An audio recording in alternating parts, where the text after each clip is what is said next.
Welcome to the jungle. It's time to talk about the Predator franchise, starting with the first one, starring Deadpool himself. I'm sure. Nah, Predator, the actual Predator, not Deadpool. No, we're not talking about that. Now, Predator is a franchise that is up for debate. Is it horror? Is it not? Personally, I don't lean towards it being horror. To me, it's more like sci-fi action, but there are some horror elements to it, so I will make an exception here and go over the Predator franchise. It's a new year, time for a new franchise. And let's talk about the Predator franchise. We got 5 of these, right? We got Predator, Predator 2, The Predators, right? With the, what's that guy's? Fuck it. You got all kinds of people in there. Lawrence Fishburne, the one that everyone shits on, but it's actually okay. I forget that main guy who tries to act all tough like Dutch, but Adrian Boat, so whatever, who cares? But then you got the Predator that just came out last year or 2 years ago in 2018. I will not be reviewing that because I already did. I did twice, all right? I did spoiler and spoiler-free reviews for that. So I will not be doing it again. So we're just going to do 1, 2, and the Predators, and Alien vs. Predator, and Alien vs. Predator Requiem Part 2. So those are the 5 that we will be going over this month in January. So let's start with the first one. Directed by John McTiernan. This was his first studio film, I believe. And he had like a 1-2 punch in the 80s. He did this, and then he did Die Hard right after this. Like, I think this came out in 87, and Die Hard came out in 88. So John McTiernan, he was doing some blockbusters like throughout the late 80s. Blockbuster after blockbuster. Although this movie, when it came out, it was like mixed with the critics. Some critics didn't like it, but now it is a classic and it is known as one of the best action movies of all time. See, that's why I don't really think it's horror, it's more action. It's not the greatest horror movie of all time, but it's an Alien, so like I said, there's horror elements to it. There's some gore, and yeah, an Alien, so it's kind of horror, but it's more heavy on the action. But whatever, it's my channel, my rules, I say what I do, so we're going to talk about this.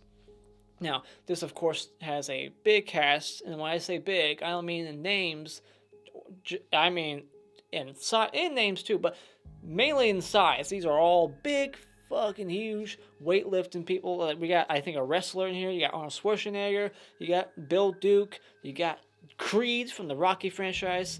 So yeah, let's get into this in this week's Horror Franchise Wednesday.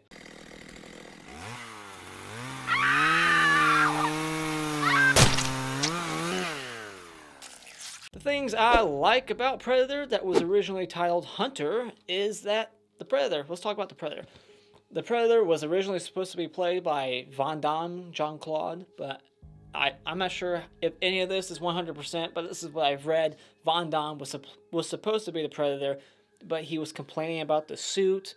It was too hot, he was passing out, and then the studios were like, we want someone taller, more menacing, so they got rid of him, or maybe he quit because it was too hot, and they got this other guy with dreadlocks. He was a Rastafari guy, and I think, and that religion, the Rastafari, what's it called? Whatever, they can't cut their hair because it's like religious to them. Like they gotta keep it like shows strength or something like that. So he was refusing to cut his dreadlocks off, and they had to incorporate that into the look of the Predator. And now it's the iconic thing about the Predator. You got the 3 crosshair laser thing. You got the face, the mask, and I like that he wears a mask. He doesn't have to, but he does. I like that. I like that little addition.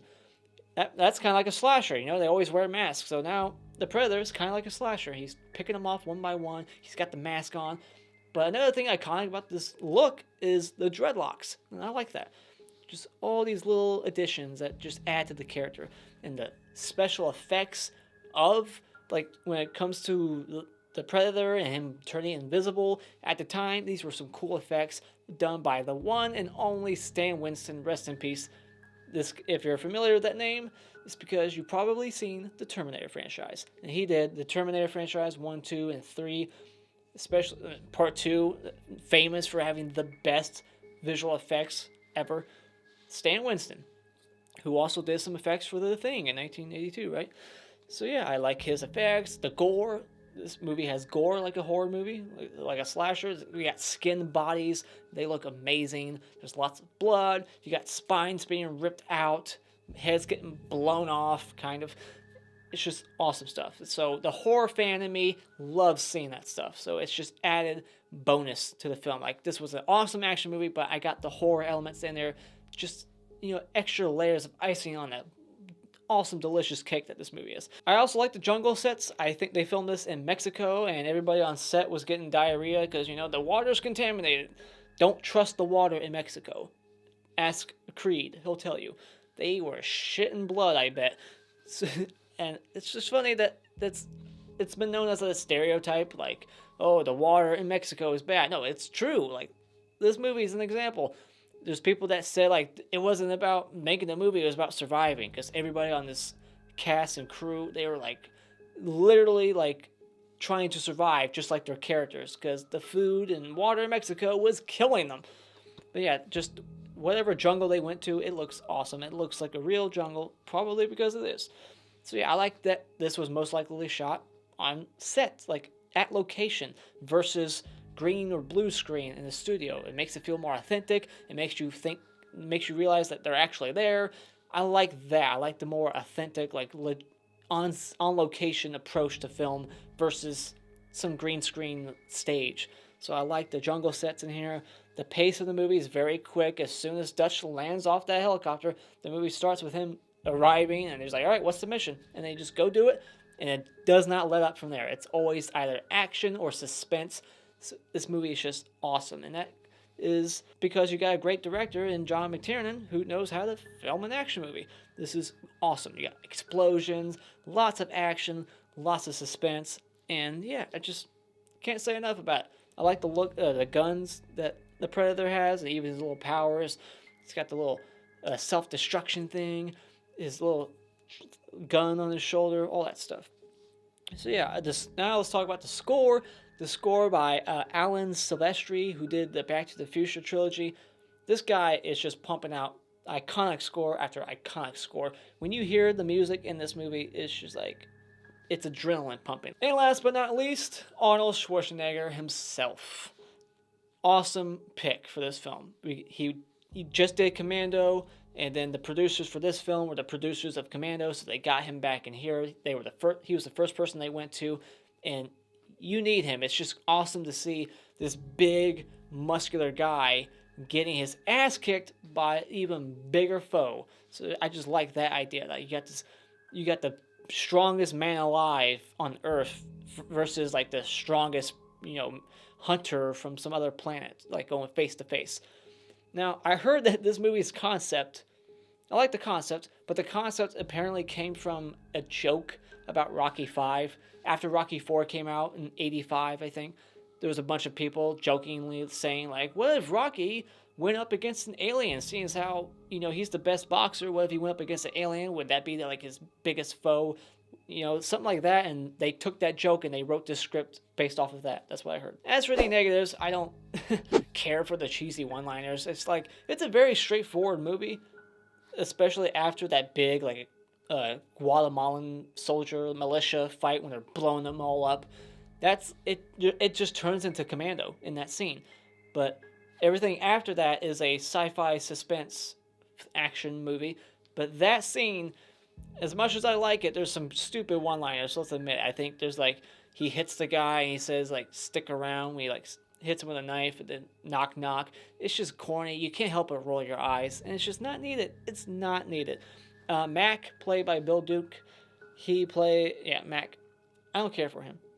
I don't think he's badass at all. He's big, but we know he's the only one that really doesn't, well, maybe not the only one, but he's one of the only ones that doesn't like show off his muscles, because I don't think he's got any. But he acts the most badass, and the whole time I'm like, dude, shut up. Everybody around you makes you look like a wimp, alright? You're nothing. But he talks like he's the most badass. He's saying like the way he delivers his lines, I'm like, I'm not buying it. I just couldn't buy what he was selling. And they really like hammer home how much he loves Blain, right? Played by Ventura. But I just didn't get that connection that he had with Jesse Ventura's character. Like, there's like a few scenes after he dies where he's like the most emotionally impacted by it. And he's like basically crying inside. And he's looking up at the moon. He's talking. It's like reminiscent. Like, I'm going to kill that fucker for you. It's like, they didn't flesh out those two characters at all. So it's like these people are just, they just dive into the mess, and we don't really get to know their characters at all. It's like, all right, here's badass A, B, C, and D, and they're gonna go kill these Guatemalan militia people, and then they're gonna get their asses kicked by the Predator. So there's really no characters that are developed at all, really. They just kind of go from badass to scared shitless because there's a Predator. So that's like their arc, is they realize, oh shit, they're not so tough. We don't really get to know them that well. And I just wish this movie would have taken one breather at the beginning to really set these characters up just a little bit better, for me personally. Because I was just having a hard time now and then, like, wait, what's this guy's name? I totally forget. Like, Billy? Or is he Billy? No, that's Billy? Oh, okay. The only thing that made Shane Black's character stand out was the fact that he told 2 pussy jokes, and even those were just, like, eye-rolly because they weren't funny at all. But overall, this movie is fun, non-stop action with a great third act with man versus alien. And it is just awesome. It's definitely one of the best action movies of the late 80s. Right up there with Die Hard. You got a great director in John McTiernan. You got Arnold Schwarzenegger playing the main guy in here. What's not to love about that? It is just an awesome movie. I've only seen it twice now. I saw it right before The Predator came out, so this was my second viewing. I wish I would have saw this earlier in my life, but yeah. So when it comes to Predator, hell yeah, check this one out. Go out and buy it. Clap award for best scene is when Arnold puts on all that mud and sets up the trap at the end and it starts roaring like a fucking bear. That is just awesome. He does that roar, he has that torch in his hand. Love that. And the hottest chick in this movie is the only chick that we see in this movie, and honestly, I think she's useless. I forgot to mention that in my negatives. I think her character was useless. She does nothing, so get rid of her. Alright, time for the spoiler section where I talk about all kinds of little dumb things that I could just pick out of, certain shots and lines that I like, and we get like the bicep shot where they just grab each other's arms. This is the most masculine, muscle flexing action movie of all time. One shot that I think might age this movie is the fast forward shot. It's always weird when you see a shot in a movie, you're like, that was fast forwarded. That was not natural movement. Like the helicopter shots, it looks like it's fast forward footage of the helicopters going into the jungle. And here's a line that really ages this movie. It's Blain, his character, when he's chewing the dip in the helicopter and he like offers dip to someone else and they like decline and he's like offended by it. He's like, y'all ain't nothing but a bunch of slack-jawed faggots. When I heard that line, I was like, oh, that's right. This came out in the 80s. Yeah, we can't say that no more. Then we get the iconic infrared vision, the POV of the Predator. We see that they hunt based off of heat signatures. And then we get that huge explosive firefight with the Guatemalans. Just shot after shot of people flying through the air on fire, getting shot up. Awesome stuff. And then, yeah, he hits the guy with the knife and he's like, stick around. Busts down the door. Knock, knock. If only one of the Guatemalans would have said, who there? That would have made it more hilarious. Not really. And then we get the iconic line, I ain't got time to bleed. Which makes no sense. Like, what do you mean you ain't got time? Is your wound gonna be like, oh shit, really? Okay, I won't bleed because you ain't got time. You got time to duck? Then we find out that Creed's character, I keep calling him Creed because I forget his name, but he's Creed, right? He lied. The mission that he told him wasn't really the mission. Dun dun dun. And then Billy, he's the only one in the group that can somehow kind of see the Predator. Like, he just knows it's out there. And they don't ever explain how he can sense that shit. Does he have some kind of supernatural ability to see invisible things? And then, yeah, Shane Black gets killed. Good riddance, you pussy joke-telling dumbass. I wasn't crazy about his character. His character was essentially just, it's the pussy joke-telling guy. That's the only thing that stood out about him. And the other guy is the translator guy. And then, yeah, they all have like little things that make them stand out. Just little things like that. And then the other dip guy gets killed. He just gets a hole blasted right through his chest. The gore and the effects on that, awesome looking stuff. And then Max kills a pig, thinking that it's the Predator, but you're wrong. It's not the Predator. There's a couple of things in this movie that I realized that Hatchet 3 paid homage to. When they just all start opening fire into the jungle and they hit absolutely nothing. That's the most dumb scene in the whole movie. Why are they wasting so much ammo? They literally see nothing and they're just shooting. It's stupid. It's like, we hit nothing. And yeah, one of them goes out and then comes back. He's like, oh my gosh, we hit nothing. That's impossible. It's like, what do you mean it's impossible?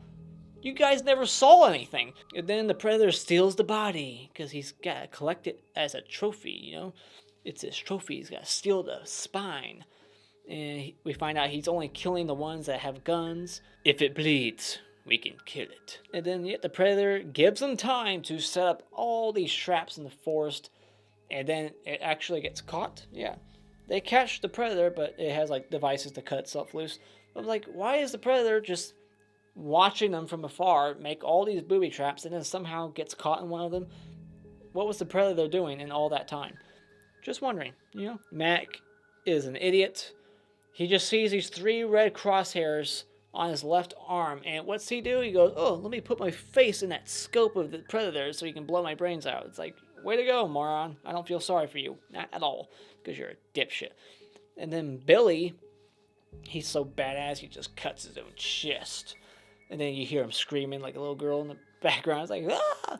He gets killed, gets his spine ripped right out. I don't know what he was trying to do. What was he trying to prove? Was he trying to like buy time for Dutch? Or was he actually going to stand up to the creature? We don't actually get to see that. So that's kind of, disappointing. I would have liked to see something between them. You know, I want to see Billy go up against the predator, but we don't. Then Creed gets his arm shot right off. And then he's like shooting with the only one arm he has left. And then he just gets he gets like a hole blasted through him. So yeah, just little things like this kind of irritate me because it's a coincidence. It's easy writing. It's like, okay, well, this bullet knocks this person's arm off. This bullet hits Dutch and it just kind of like makes him fall back some. It's like a BB gun hit Dutch. Like, this Dutch's skin and muscle just so powerful that when he gets hit by the same weapon from the predator, when it hits him right in the arm, it's just like, oh, ooh, ow, ooh. But when it hits Creed, it blasts his arm right off. Really? How? That's not fair. See, like, just little things like that. I'm like, oh, that's a coincidence. Like, he should be fucking dead. His arm should be off. You know, that would have been more badass if Arnold could have defeated Predator in the 3rd act with one arm. Like, oh shit, see, he's even more badass. We get the most iconic line, one of the most iconic lines from Arnold. And when you hear it in this movie, you're like, how the hell is that quotable? And why did that become a thing? And it's, get to the chopper! Get to the chopper! He says, get to the chopper. And I think this is the first one, right? Maybe there's some other hidden Arnold movie that came out before this that said it first, but I'm pretty sure this is where it came from, right? How did that become a thing?